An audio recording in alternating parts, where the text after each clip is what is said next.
E aí, tudo bom com você? Seja bem-vindo a mais um vídeo do canal, a mais uma aula, a mais umas questões de concurso, né, que a gente vai estar resolvendo aqui nesse vídeo. Dessa vez eu resolvi falar sobre um tema que eu não costumo falar muito aqui no canal, mas é um tema que eu gosto bastante, tá?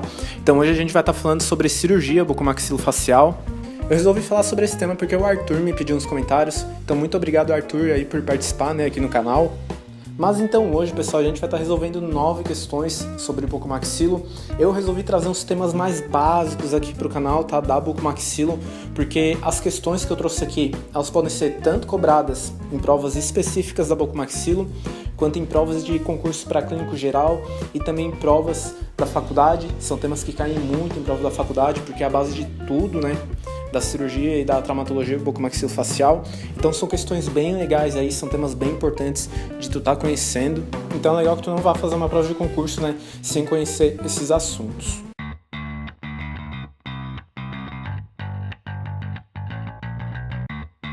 E bom, pessoal, antes de começar esse vídeo, se inscreve no canal, assim tu fica por dentro de todas as outras aulas que eu pretendo trazer para cá.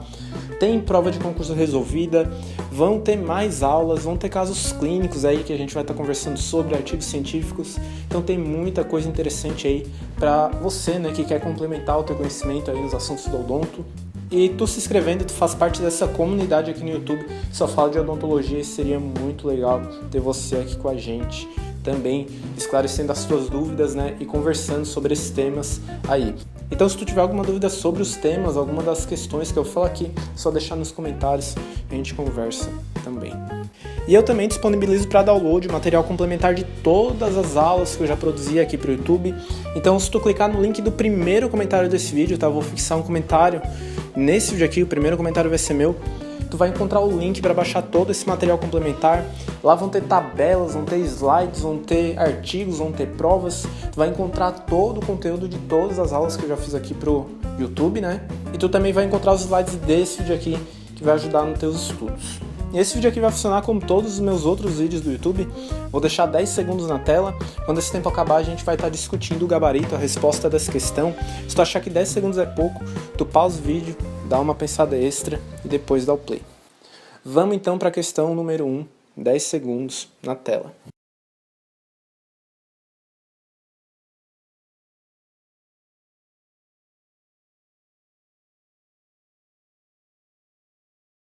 A escala de Glasgow, pessoal, é um tema muito cobrado nas provas aí de concurso, tá? Então por isso que eu resolvi já trazer essa questão logo de cara para vocês. Essa escala também é conhecida como a escala de coma de Glasgow, a ECG. E ela é uma escala que mede, né, e avalia o nível de consciência de uma pessoa que sofreu um traumatismo craniano. Então a escala de Glasgow é muito usada para a gente detectar o nível de consciência de uma pessoa que sofreu um acidente. E esse método de avaliação é usado durante as primeiras 24 horas depois do trauma. E ele vai se basear em 3 parâmetros, que é o que está vendo aí na resposta, né, que está aparecendo na tela. Então os 3 parâmetros avaliados na escala de coma de Glasgow vão ser a abertura ocular, a resposta verbal e a resposta motora. Então na tela agora está aparecendo a tabela onde se baseia toda essa escala de Glasgow, tá? A tabela que foi elaborada para fazer essa avaliação de consciência. Então tu pode ver que para cada um desses parâmetros avaliados, né, a gente tem uma numeração. Na abertura dos olhos essa numeração vai de 1 a 4, na resposta verbal vai de 1 a 5 e na resposta motora vai de 1 a 6. E quanto menor o resultado, tá? Quanto menor o número, pior vai ser a resposta do paciente. Então tu pode ver que na abertura dos olhos, na resposta verbal e na resposta motora, o número 1 significa que esses sinais estão ausentes, tá? Mas quanto maior o número aí, né, tu vai vendo que a condição do paciente vai melhorando aos pouquinhos. E depois de avaliar cada um desses 3 parâmetros, a gente soma os números, né, cada um dos números, a gente vai somar o resultado da abertura dos olhos com o da resposta verbal e o da resposta motora. E daí a gente vai ter um resultado entre 3 a 15. E quanto menor o resultado, né, pior a condição do paciente. E quanto mais próximo de 15, melhor a condição da pessoa. Então, se o resultado do exame for 3, quer dizer que o paciente não abre os olhos, quer dizer que ele não responde verbalmente, também não tem resposta motora. Mas a escala é muito importante para avaliar o nível de consciência das pessoas. Então, vamos supor que uma pessoa sofreu um acidente de moto, perdeu 10 dentes. A primeira coisa que tu vai fazer não vai ser procurar esses dentes. Vai ser ver, né, se essa pessoa apresenta algum tipo de sinal, se ela sofreu algum tipo de traumatismo, se ela está consciente. Para isso a gente usa a escala de Glasgow, que é muito importante. Vamos agora para a questão número 2.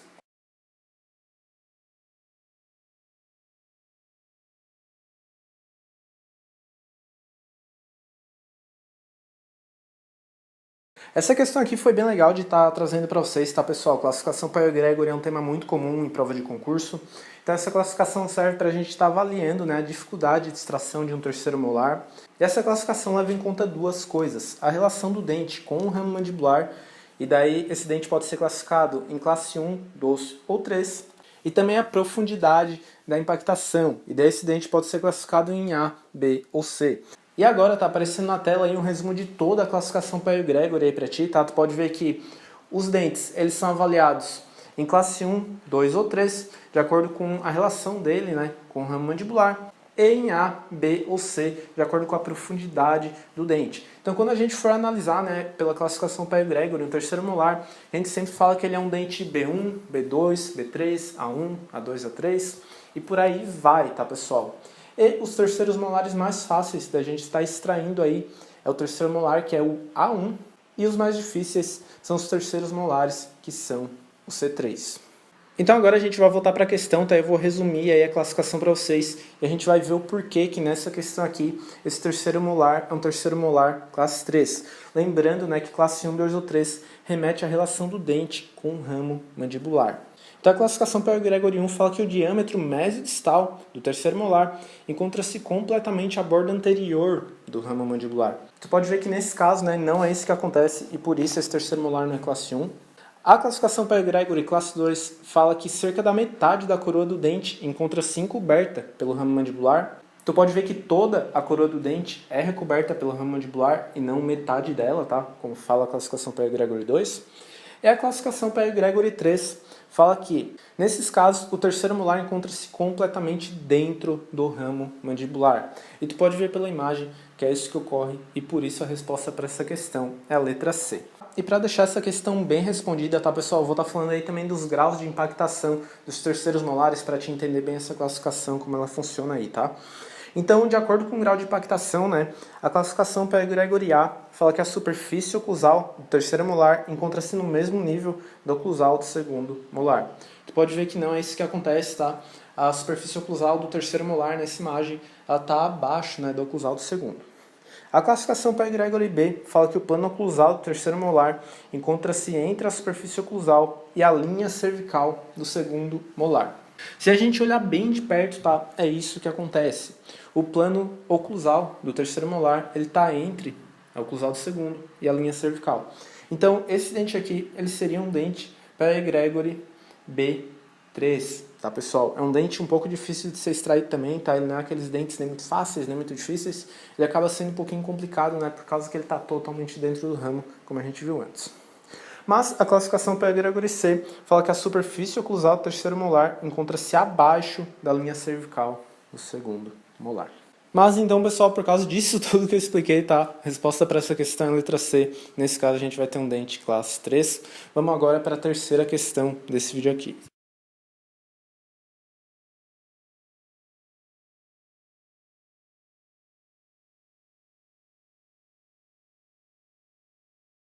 Esse tema aqui dessa questão foi bem interessante de estar trazendo aqui para vocês. Então essa é uma questão que fala sobre fratura mandibular. Como tu bem sabe, né, a mandíbula ela apresenta pontos de fratura, né? Então se a gente tiver algum trauma, se a gente tiver algum acidente, é mais provável que a mandíbula frature, né, em algum desses pontos.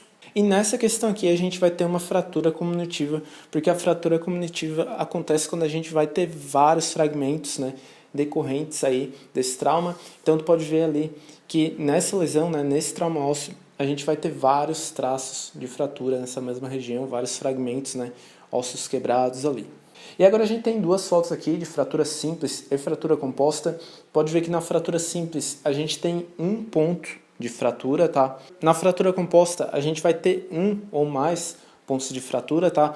Mas nesse caso da fratura composta a gente não vai ter, né, a divisão em vários fragmentos ósseos, né, como na fratura comunitiva. Nessas outras fotos aqui, tu pode ver um outro exemplo de fratura comunitiva. Pode ver que a mandíbula está dividida em vários fragmentos. E a gente tem uma outra fratura em galho verde. A fratura em galho verde acontece principalmente em pacientes jovens, tá, pessoal? Em pessoas jovens que ainda tem um componente cartilaginoso um pouco grande ali nos ossos. E esse tipo de fratura vai acontecer quando a gente tiver a fratura óssea e o osso, né, ele não se dividir totalmente. Eu não sei se esse ponto da fratura em galho verde ficou claro, mas eu vou ler aqui a definição que eu tenho na tela do meu computador, tá? Mas a fratura em galho verde vai acontecer quando a gente não tiver uma ruptura total do osso mandibular. Então vai acontecer quando a gente tem uma fratura e esse osso ele ainda continua em contato, né, de alguma maneira. Então, resposta para essa questão aqui, letra C, tá? A gente vai ter uma fratura cominutiva nesse caso. Vamos agora para a quarta questão desse vídeo.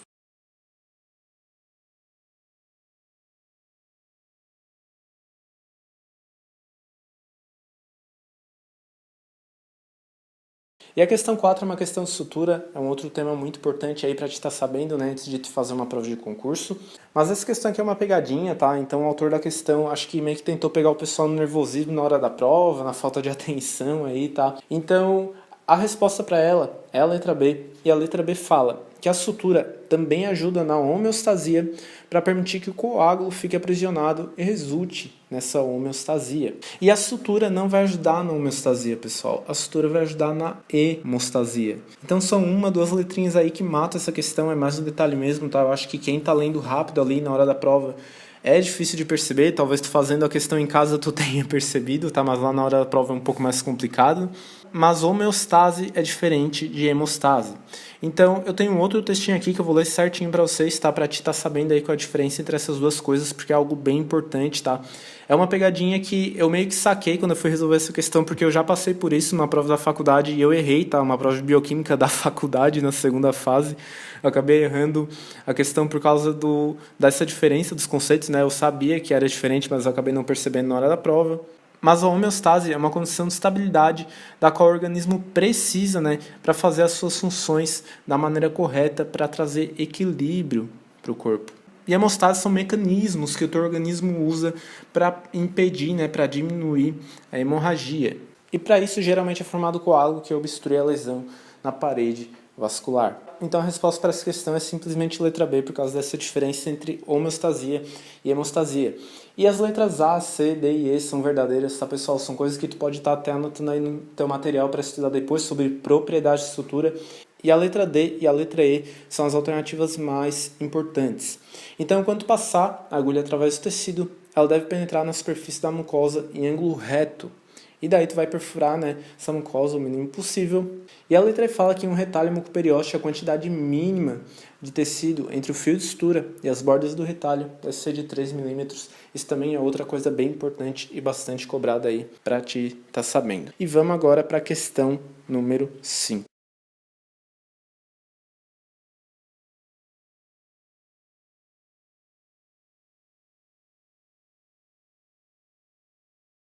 Essa questão número 5 é uma das mais tranquilas que eu trouxe para esse vídeo aqui, tá? Na minha opinião. Mas ela pede basicamente um acidente e uma complicação que podem acontecer durante uma extração dentária. E nada mais clássico do que uma luxação de mandíbula e uma alveolite, tá, pessoal? Então a luxação de mandíbula pode acontecer quando a gente está tentando luxar o terceiro molar inferior, com uso de alavanca. Então a gente está ali tentando luxar aquele dente com toda a força que a gente consegue e no fim o dente não sai e acaba luxando a mandíbula, tá? Isso é um acidente ali que pode acontecer na hora da cirurgia. E a alveolite é uma das complicações mais comuns aí de estar aparecendo, né, depois da cirurgia. E a alveolite é uma infecção bacteriana do processo alveolar que pode acontecer por vários fatores, tá? Pode acontecer por quebra da cadeia séptica durante a cirurgia, pode acontecer porque o paciente não higienizou a área ali cirúrgica, né? Depois que a cirurgia foi feita, ele parou de higienizar a boca porque estava doendo ali quando ele escovava. Então tudo isso aí pode causar uma alveolite. É uma complicação, uma das mais comuns, né, de estar aparecendo. E vamos agora para a sexta questão desse vídeo aqui.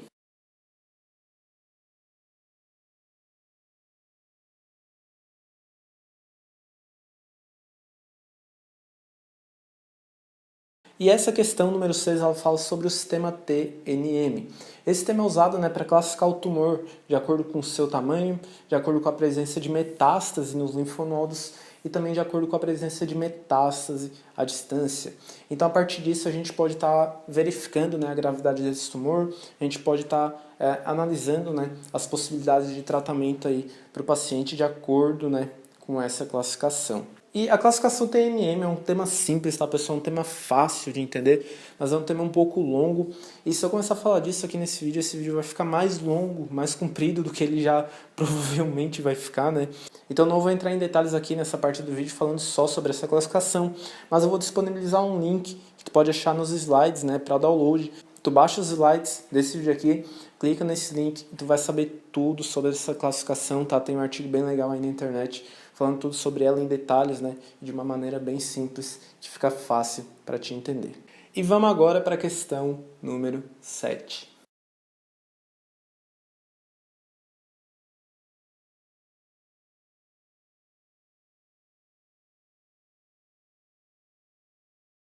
Essa questão aqui fala de manobra de Chompré.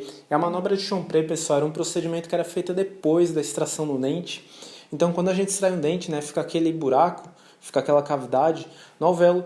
E a manobra de Chompré era usada para reposicionar as paredes do alvéolo e diminuir a expansão óssea que acontecia, né, depois da exodontia. Então, por isso que a letra A é a alternativa correta para essa questão. E agora está aparecendo aí na tela uma foto de como é feita, né, a manobra de Chompré. O dentista vai lá e aperta o alvéolo com os dedos mesmo, tá? Pressionando ali, diminuindo a expansão, né, do alvéolo. Mas um dos motivos de eu estar trazendo essa questão aqui para ti é que a manobra de Chompré ela não é mais usada, tá, pessoal? Ela não é mais tão indicada como ela era indicada até alguns anos atrás. Isso por causa dos implantes, né, pessoal? Porque pra gente fazer um implante a gente tem que ter uma espessura óssea legal e uma altura óssea legal, né? E a manobra de Chompré meio que alterava isso e por isso ela não é mais utilizada, né? Porque sempre quando a gente extrai um dente, a gente fica naquela expectativa de fazer uma reabilitação com implantes depois. Então a manobra de Chompré reduz a expressão alveolar, mas ela não é mais tão utilizada nos dias de hoje.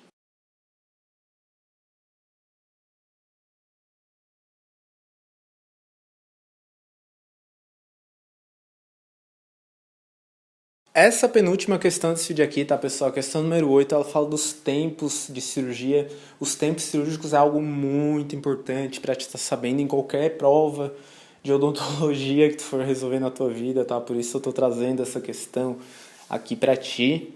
Então, uma cirurgia é dividida basicamente em 4 tempos: a diérese, a hemostasia, a exérese e a síntese. E nessa questão aí, né, ela está na ordem correta. A gente começa pela diérese, vai para a hemostasia, depois para a exérese, depois para a síntese. E como eu disse, a gente vai começar a cirurgia pela diérese, e a diérese nada mais é do que a separação de planos anatômicos, do que a separação de tecidos, né? E essa separação de tecidos, ela vai permitir que a gente chegue num órgão, que a gente chegue em alguma região anatômica, né, que a gente quer chegar. Então, basicamente, a diérese vai ter os princípios aí de dividir, cortar, separar para que a gente chegue, né, para que a gente acesse uma determinada região. E nessa questão aqui, a diérese está descrita como um conjunto de manobras realizadas para abordagem do objetivo cirúrgico. Então, são manobras aí, né, que a gente vai usar para estar acessando a região que a gente quer acessar. A hemostasia, a gente já conversou sobre ela, tá, em outra questão. Então, a hemostasia nada mais é do que manobras, né, para interrupção do sangramento. Então a gente pode fazer um pinçamento de vasos, a gente pode fazer pressão com gás, eletrocoagulação, existem vários meios aí para a gente estar fazendo essa hemostasia. E essa hemostasia também permite uma visão melhor do campo cirúrgico, permite que a gente faça uma cirurgia com acesso melhor, né, à estrutura que a gente quer acessar. Então a hemostasia também é bem importante, também ajuda bastante aí na realização da cirurgia. O tempo 3 de cirurgia, pessoal, é exérese. Exérese também é conhecida como cirurgia propriamente dita. Então, a exérese nada mais é do que o momento da cirurgia onde a gente vai fazer o tratamento cirúrgico. Então, se eu estou extraindo um dente, o momento da exérese vai ser quando eu entro com uma alavanca, quando eu entro com forceps, vai ser quando eu estou fazendo, né, cirurgia, vai ser quando eu estou buscando atingir ali, né, o meu principal objetivo da cirurgia. Eu tenho até escrito aqui que a exérese nada mais é do que a resolução da intercorrência. Então, se a gente está buscando extrair um dente, esse dente vai ser extraído durante a exérese. E nessa questão aqui, a exérese está descrita como a retirada do objeto cirúrgico. Super correto isso também, tá? Ele só descreve aí de uma maneira diferente. E daí a gente sobra com a síntese, pessoal, que é aquele tempo cirúrgico de junção, de união. A gente vai aproximar, né, as bordas de uma lesão com o objetivo de facilitar a cicatrização da ferida, né, que ficou por causa da cirurgia. Então a síntese nada mais é do que o momento ali da sutura, né, que a gente vai fazer os pontos na região e depois a gente vai terminar a cirurgia. Então, por causa de tudo que eu falei aqui, a resposta para essa questão é a letra C. Então vamos agora para a questão número 9, a última questão desse vídeo, na minha opinião, uma das mais legais que eu trouxe para esse vídeo aqui, tá?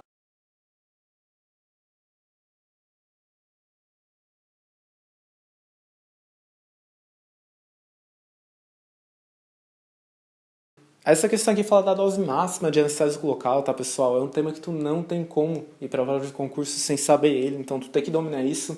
Eu vejo muita gente evitando esse assunto, né, porque envolve matemática e tudo mais, mas a gente vai resolver essa questão junto agora e tu vai ver que isso é bem mais simples do que parece. Então, nessa questão aqui, a gente tem que calcular quantos tubetes de lidocaína 2% a gente pode dar para um paciente de 70 quilos. Bom, pessoal, a informação que a lidocaína é 2% é algo muito importante, porque isso quer dizer que a gente vai ter 20 mg de lidocaína por ml de solução anestésica. E em cada tubete, né, no Brasil, é especificado que o tubete de anestésico local tenha 1,8 ml. Então, como a gente vai ter 20 mg de lidocaína em 1 ml, em 1,8 ml a gente vai ter 36. A gente faz uma regrinha de 3 básica, chega aí nesse resultado, tá? E a segunda parte da conta vai envolver, né, a dose tóxica e o peso do paciente. A dose tóxica tu não precisa calcular, tá? É dada na questão, então pode ficar tranquilo quanto a isso, porque varia aí de anestésico para anestésico, né? Mas, nesse caso, a dose tóxica da lidocaína é de 4,4 mg por quilo. Então, uma pessoa com 70 quilos vai aguentar uma dose máxima de 308 mg de lidocaína. E como cada tubete tem 36 mg, né, a gente simplesmente divide o 308, que é o máximo que a pessoa aguenta, pela quantia de lidocaína em cada tubete, que é o 36. E a gente vai chegar no resultado de 8 tubetes e meio de lidocaína, tá, pessoal? O que faz com que a resposta para essa questão seja letra D. Nesse slide aqui a gente tem as fontes, né, de onde eu tirei as questões desse vídeo aqui. Eu estou deixando aí na tela, né, qualquer coisa tu pausa. E se tu quiser dar uma conferida nessas provas aí, fica à vontade, porque tem muita coisa interessante nelas também. E para hoje era isso. Muito obrigado para ti que foi guerreiro, responder essas 9 questões junto comigo aí, ficou até o final. Não se esquece de se inscrever no canal, tá, para acompanhar mais vídeos como esse. Baixa o material complementar para ajudar nos teus estudos aí. E como eu falei, né, qualquer comentário, qualquer dúvida, deixa aqui nesse vídeo que a gente conversa sobre o assunto. Se tu tiver algum tempo para me indicar, também deixa nos comentários, quem sabe eu falar aí desse assunto no próximo vídeo. Mas, muito obrigado mais uma vez, tá? Até a próxima. Tchau, tchau.